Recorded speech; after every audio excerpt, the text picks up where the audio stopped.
On World News tonight, much of the country's heartland is paralyzed. 500,000 people with no electricity, the week-long storm.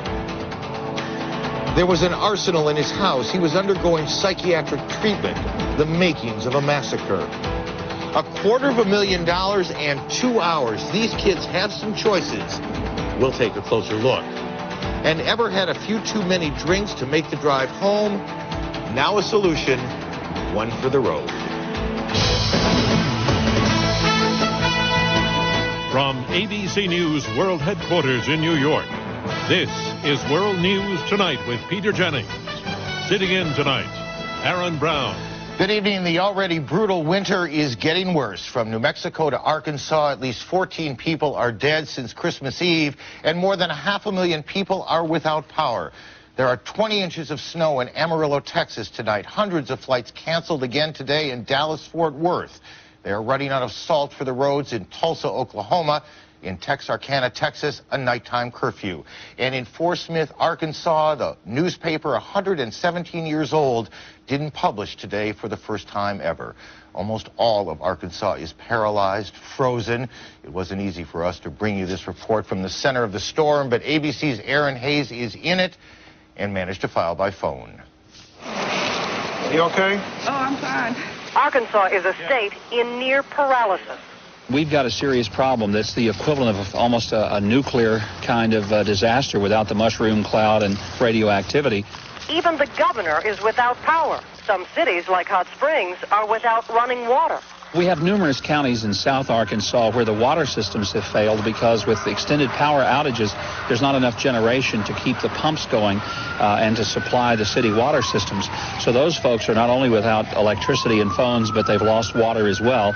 At least an inch-thick slate of ice now coats the bulk of Arkansas. Lovely to look at, it has been disastrous to navigate.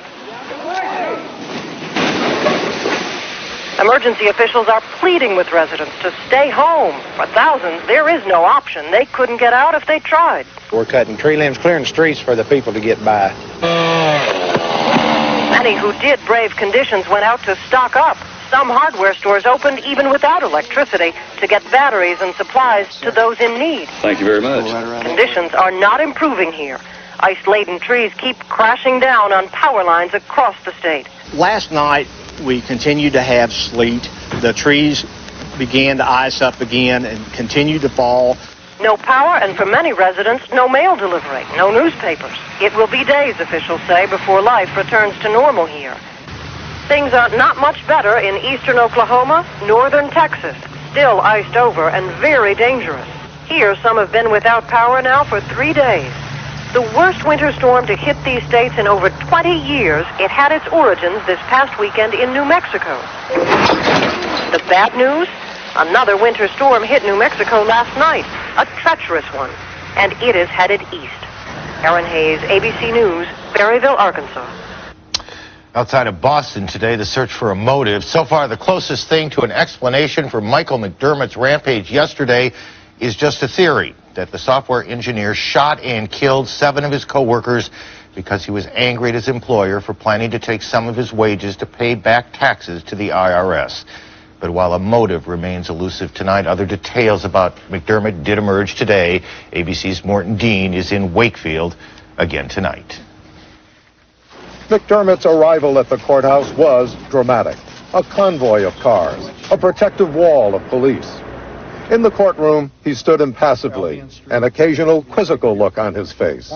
Nearby, McDermott's parents listened sadly as the prosecutor portrayed their 42-year-old son as a cool, calculating, methodical killer.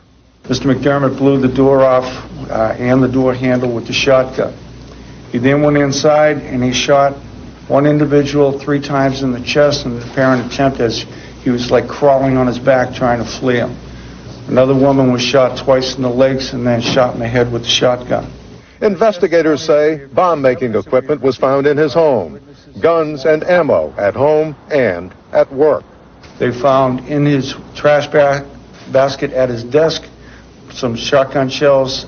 They found in his desk, or in a cubbyhole above his desk, rounds, again for weapons.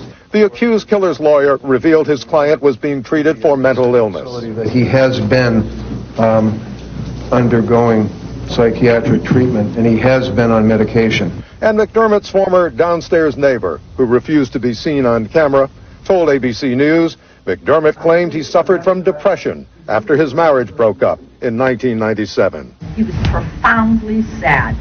He was hesitant about taking medication, but that he did take an antidepressant that was suggested to him by whatever doctor he was seeing. Another neighbor said he had seen part of McDermott's arsenal. So he showed me a lot of what he had, kind of showing off, bragging how he's an avid collector and whatnot. And yeah, he had showed me a lot of the rounds, a lot of the weapons. Standing out from the negative characterizations of McDermott since the killings is his official naval record, a good conduct medal, and no serious problems listed during 6 years in the service. After the arraignment, McDermott was taken off to jail to await a pretrial hearing on January 31st. His parents, dejectedly and without comment, left the courthouse, and the city of Wakefield mourned. Morton Dean, ABC News, Wakefield, Massachusetts. The FBI has added an alleged child pornographer to its list of 10 most wanted. That's the first. Eric Rosser, who's admitted he's a pedophile, is accused of trafficking in child pornography. Mr. Rosser is a well-known keyboard player who used to perform with John Cougar Mellencamp. He's on the run and probably overseas. At the White House today, President Clinton bypassed Congress and appointed lawyer Roger Gregory to the U.S. Court of Appeals for the Fourth Circuit. Mr. Gregory will be the first African-American on the court. The president has nominated 4 African-Americans to the Fourth Circuit, but Republicans in Congress would not hold confirmation hearings. Now that Congress is not in session, Mr. Clinton used his powers to make what's called a recess appointment. The president was on the phone today with several heads of state pursuing a final prize for his presidency, a lasting peace in the Middle East. The Israeli and Palestinian leaders are planning to meet for the first time in 2 months tomorrow to discuss a plan Mr. Clinton has presented to them.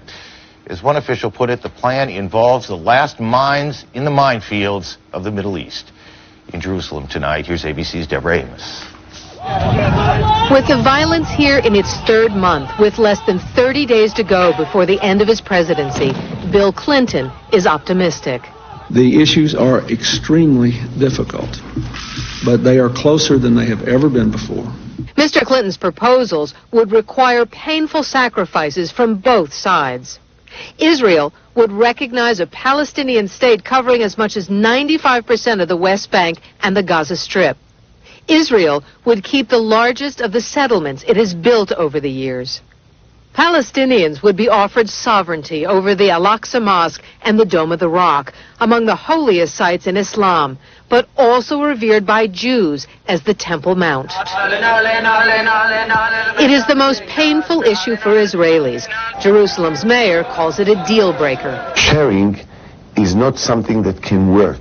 It's a prescription for endless violence. The deal breaker for many Palestinians is Mr. Clinton's proposal that they abandon the so-called right of return, the right of more than 3 million Palestinians living outside Israel to return one day to land and homes they lost 50 years ago. Even though I am blind, Mahmoud Faraja said today, I can still see my village, still smell it. Today, Mr. Faraja was mourning his 16-year-old son, killed recently in a confrontation with the Israeli army.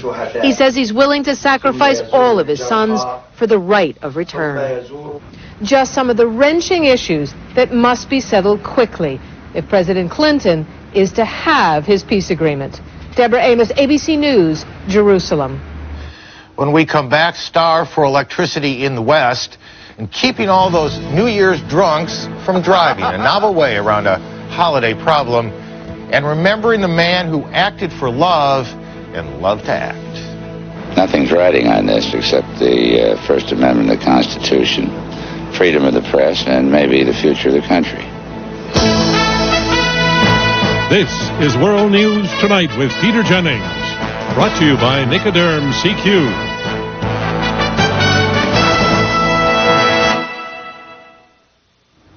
The Energy Secretary, Bill Richardson, has extended an emergency order forcing electricity suppliers to sell power to California. California Governor Gray Davis, who met with President Clinton today, asked for the extension to ease the state's energy crisis and prevent imminent blackouts. And it's not only California that is suffering. ABC's Neil Karlinsky tonight from Tacoma, Washington. The Pacific Northwest is known for rain, but the very weather that's synonymous with cities such as Seattle isn't there this season, and the results have been disastrous. The situation now I would consider an emergency as far as we're concerned. Roughly 80% of all power used in the Northwest comes from hydroelectricity.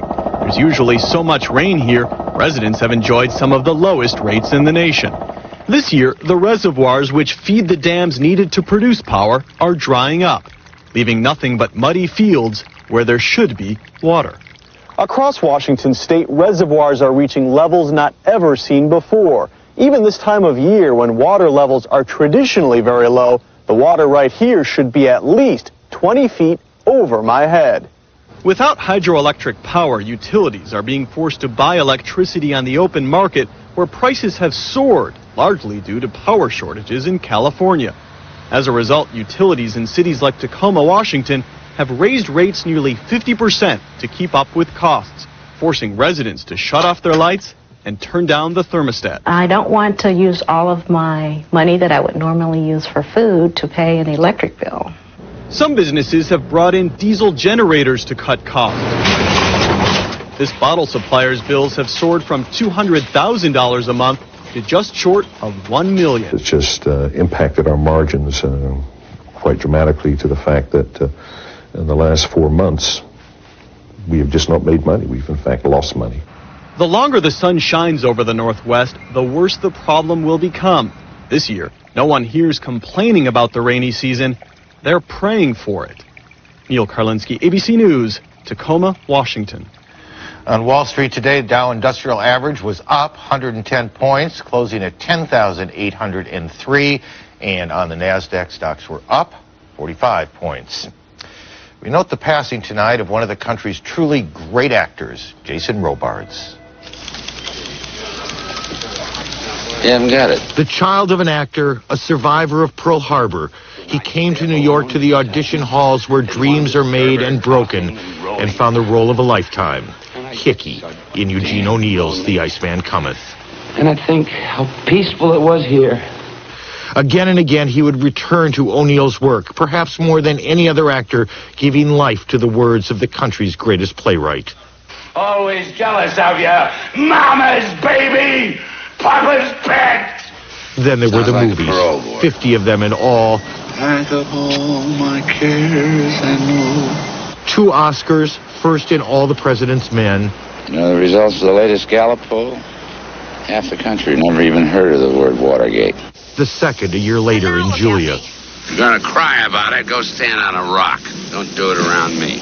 There was Philadelphia opposite Tom Hanks. How dare you? Some were great films, some were not. I'm not in this for safety, he said once. I'm in this for love.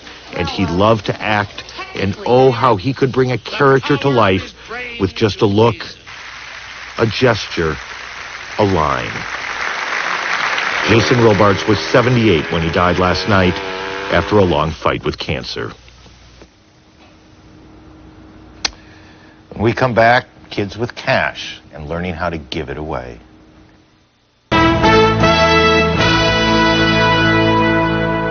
I just love presents. Find a child, and you'll probably hear that sentiment on any morning, not just during the holidays.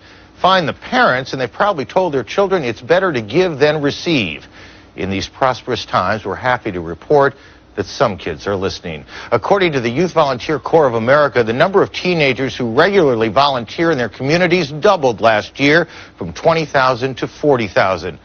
For our series on giving tonight, ABC's Dan Harris takes a closer look at a novel way of getting kids to care.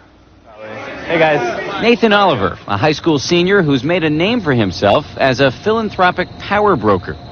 He sits on an influential board of directors, an all-adolescent board, with chips and soda at the meetings. It's a really awesome experience. I mean, you can't really say that too many kids our age can give away $250,000 in a 2-hour meeting.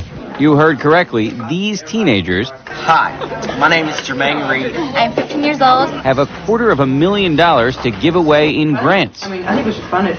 The money comes from the Kaufman Foundation, a Kansas City-based charity looking to breed a new generation of philanthropists. If you want to really improve communities for youth, that you had to involve them in the process. Every month, the 31 board members, recruited from high schools around the Kansas City area, meet and review grant proposals from other local high school students. It's something different when your parents sometimes don't even trust you with money. My mom thinks it's crazy. There is adult supervision. Okay, let's go to our next grant. Bridget Hardgree moderates, but she cannot vote. They're serious grant makers, and they're serious about their business. Very serious. Watch as the board members review a $10,000 grant proposal from local high schoolers who plan to, among other things, clean up a cemetery. They're going to clean all that up and make it look like it's a place of respect. And work with senior citizens. I think it's really cool that they want to throw them a senior citizen prom. But one item in the budget prompts a lengthy debate. They're asking for one digital camera for $499.99. What's the purpose of a digital camera? Do we want to get into funding technology requests? Is that what we're about? I think we have to focus on kind of like where our world's heading as well. Like, I think pretty soon we might be getting grants for people to start up web pages. I'm kind of thinking that we shouldn't fund this now. In the end, they fund the project without the camera. Hands up if you agree. I think that's everyone. Thank you very much. And here's how the money is spent. These students, the same ones who made that last grant proposal, spread holiday cheer at nursing homes. Thank you very much. You're very welcome. And veterans hospitals. Happy New Year. I was surprised myself. I didn't think anybody thought of anything about us anymore. Experts on giving and volunteering say young people prefer this kind of local action to larger, more abstract causes. I mean, you can't say, I'm going to go out there and fix the world, but you can, fix the little things around you. A very practical idealism exerted with a zeal that would be difficult for most adults to muster. Dan Harris, ABC News, New York.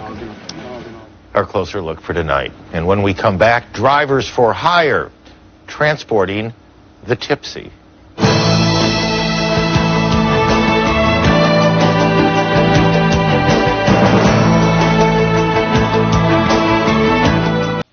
Before we go, a brief review of our main story this evening. Much of the South is either snowed over or iced under. There are more than 500,000 people without electricity from New Mexico to Arkansas, where a crust of ice has snapped trees and downed power lines. At least 14 people have died since the storm hit New Mexico Christmas Eve. And finally tonight, it is the season still to be jolly, in some cases a little too jolly to be driving. So for some that means a taxi ride, others choose a designated driver, and both are good choices, but a bit imperfect it seems, or at least it seems that way in London, where there is a new option for getting the drunk driver and his car safely home. Here's ABC's Richard Gisbert. The British tend to like their pubs, and in that respect, Richard Johnson is very British. Came here at lunchtime, a couple of beers, three of us then shared 2 bottles of wine, and then since that probably had 4 or 5 pints of beer. Lee, darling. Johnson is well over the legal limit. He knows it, and his car is outside. Is it time to go? Is it? Any pub-goer knows that the safe solution, taking a taxi, can be complicated. You get home that night, fine. The next day you have your car somewhere else, you've got to go and salvage it. So Johnson calls for help, and it's winding its way through the London streets on a mini bike, a service called One for the Road. Here's how it works. The driver takes the car keys from Johnson, then starts dismantling his bike. It's small enough to fit into the trunk. The customer climbs into the back seat of his own car, the driver gets behind the wheel, and they're off. Because the bike fits into the car, the designated driver is now effectively transporting 2 vehicles at the same time. That's what makes this so much better than a taxi, because the person doing the drinking can get home safely, and his car comes home with him. And my car, happy. Jason's driving it. He knows what he's doing. This service costs not much more than a taxi, and the fee is well worth it, considering the state of some passengers.